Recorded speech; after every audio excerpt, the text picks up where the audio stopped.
So friends, now again we will be doing question number 16. Question number 16 says that there is a block or there is a body of mass m. Mass m की कोई नहीं body है.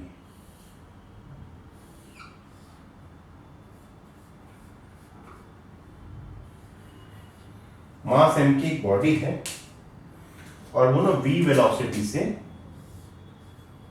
आगे की तरफ जा रही है, कहीं भी मालूम सरफेस पे कहीं पे.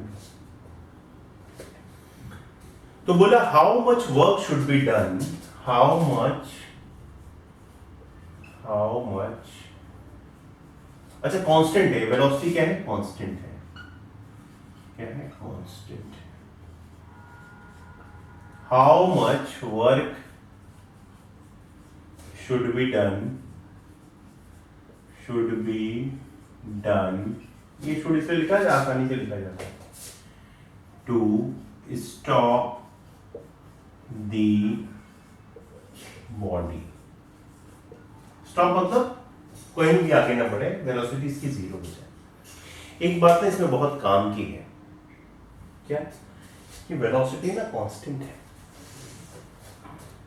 If there is no change in the velocity with the time, so what do you infer?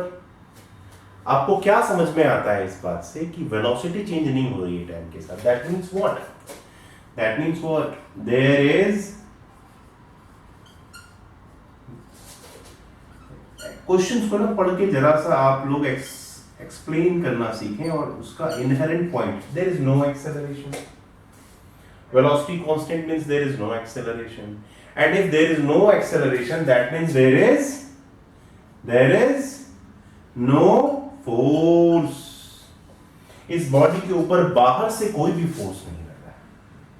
क्या हो रहा है? बाहर से कोई भी फोर्स नहीं लग रहा है. ठीक है. तो अब उसने एक और बात आपसे बोली है कि कांस्टेंट वेलोसिटी से चल रहा है, मतलब काइनेटिक एनर्जी, लेट अस से ये अभी ना पॉइंट ए पे है, पॉइंट ए पे है. विद द टाइम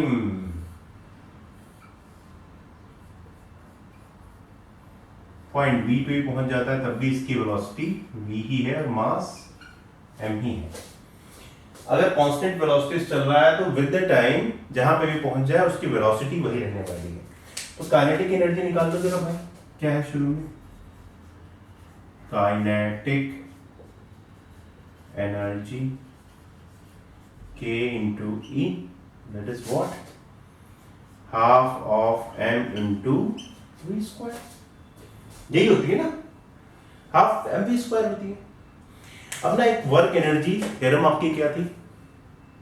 आपका वर्क एनर्जी थ्योरम क्या था? The change in the kinetic energy of any object,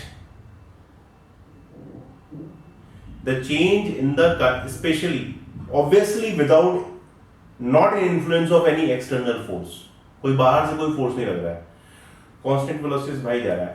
The change in the kinetic energy of the object is equal to what? The work done. Work done. तो एक काम कर लेते हैं पहले. If you have to, let us say कि एक point C आया, let us say at a point C, V is what? 0. Finally हमने इसको रोक ही लिया. हमें कैलकुलेट क्या करना है? How much work has to be done on the object to stop this. Let us assume कि हमने सी पॉइंट पे इसको रोक लिया.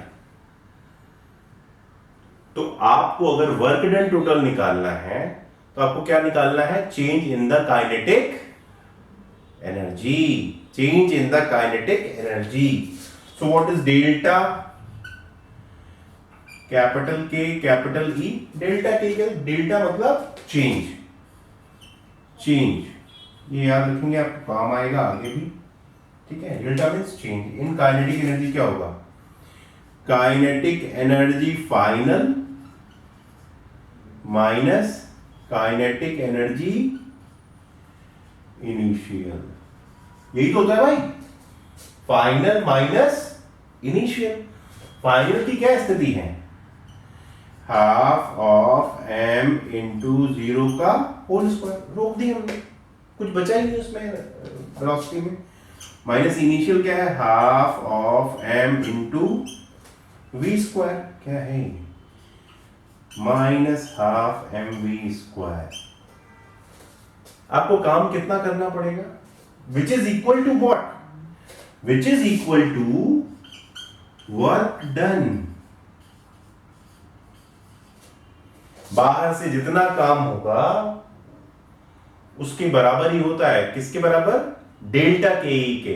काइनेटिक एनर्जी में जितना भी चेंज आ जाएगा वो वर्क डन के बराबर है, और वो क्या है? माइनस। इसका मतलब क्या है भाई? कभी प्लस पॉजिटिव हो सकती है, वी स्क्वायर, किसी का भी स्क्वायर हमेशा पॉजिटिव होगा, मास कभी नेगेटिव हो नहीं सकता, हाफ पॉजिटिव ही है। तो आपको मतलब work done is negative. Negative work done क्या बताता है हमें? नेगेटिव वर्क डन हमेशा ये बताता है कि जिधर फोर्स लग रहा है ना, डिस्प्लेसमेंट उसके खिलाफ हो रहा है, फोर्स के ऑपोजिट डायरेक्शन में डिस्प्लेसमेंट हो रहा है। इसमें क्या होता है? बेचारा यहां जा रहा था, बॉडी इधर जा रही थी, आपने जबरदस्ती ना उसको रोका। रोकोगे तो क्या करोगे? उसके खिलाफ ही तो लगाओगे, उसके खिलाफ ही तो लगाओगे फोर्स। खिलाफ फोर्स लगाओगे तो एक्सेलरेशन खिलाफ पैदा होगा। जब उसकी डायरेक्शन के ऑपोजिट एक्सेलरेशन पैदा होगा तो वही उसकी वेलोसिटी को विद द टाइम कम करेगा। वेलोसिटी तभी तो कम होती है जब एक्सेलरेशन नेगेटिव हो या नेगेटिव डायरेक्शन में, ऑपोजिट डायरेक्शन में हो, तभी वेलोसिटी कम होगी। तो work done will be minus half mv square, and it is obvious that it will be opposite to direction of velocity भी कह लो आप, या आप कह लो डिस्प्लेसमेंट।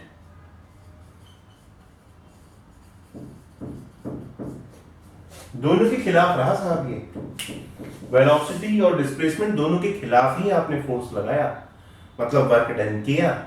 डिस्प्लेसमेंट इधर है, वर्क डन, सॉरी फोर्स इधर है तो वर्क डन नेगेटिव। डिस्प्लेसमेंट इधर होता और फोर्स भी इधर होता तो वर्क डन आपका पॉजिटिव आ जाता।